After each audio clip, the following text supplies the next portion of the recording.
The clever young man who recently made it to the White House is a very fine hypnotist, partly because it is indeed extraordinary to see an African American at the pinnacle of power in the land of slavery. However, this is the 21st century, and race, together with gender and even class, can be very seductive tools of propaganda. For what is so often overlooked and what matters, I believe, above all, is the class one serves. George Bush's inner circle, from the State Department to the Supreme Court, was perhaps the most multiracial in presidential history. It was PC par excellence. Think Condoleezza Rice, Colin Powell. It was also the most reactionary. Obama's very presence in the White House appears to reaffirm the moral nation. He's a marketing dream. But like Calvin Klein or Benetton, he is a brand that promises something special, something exciting, almost risque, as if he might be radical, as if he might enact change. He makes people feel good. He's a postmodern man with no political baggage, and all that's fake. In his book, Dreams from My Father, Obama refers to the job he took after he graduated from Columbia in 1983. He describes his employer as, and I quote, a consulting house to multinational corporations, unquote. For some reason, he doesn't say who his employer was or what he did there. The employer was Business International Corporation, which has a long history of providing cover for the CIA with covert action and infiltrating unions and the left.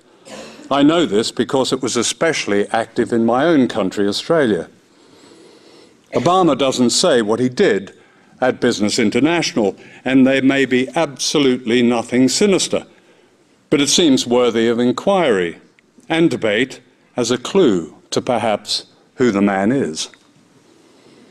During his brief period in the Senate, Obama voted to continue the wars in Iraq and Afghanistan. He voted for the Patriot Act. He refused to support a bill for single-payer health care. He supported the death penalty. As a presidential candidate, he received more corporate backing than John McCain. He promised to close Guantanamo as a priority, but instead he's excused torture, reinstated military commissions, kept the Bush Gulag intact, and opposed habeas corpus. Daniel Ellsberg, the great whistleblower, was right, I believe, when he said that under Bush a military coup had taken place in the United States, giving the Pentagon unprecedented powers. These powers have been reinforced by the presence of Robert Gates, a Bush family crony, and George W. Bush's powerful Secretary of Defense, and by all the Bush Pentagon officials and generals who have kept their jobs under Obama. In the middle of a recession, with millions of Americans losing their jobs and homes, Obama has increased the military budget. In Colombia, he is planning to spend $46 million on a new military base that will support a regime backed by death squads and further the tragic history of Washington's intervention in that region.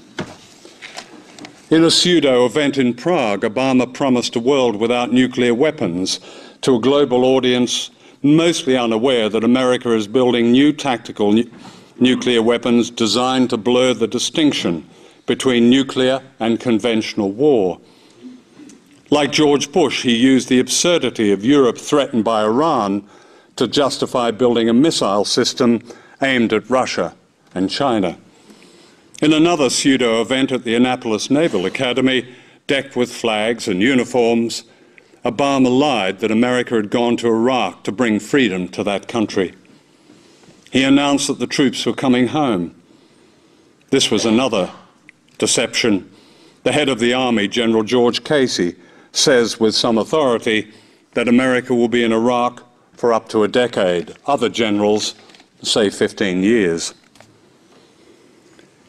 Chris Hedges, the very fine author of Empire of Illusion, puts it very well. President Obama, he wrote, does one thing and brand Obama gets you to believe another. This is the essence of successful advertising. You buy or do what the advertiser wants because of how they make you feel." Unquote. And so you are kept in a perpetual state of childishness. He calls this junk politics.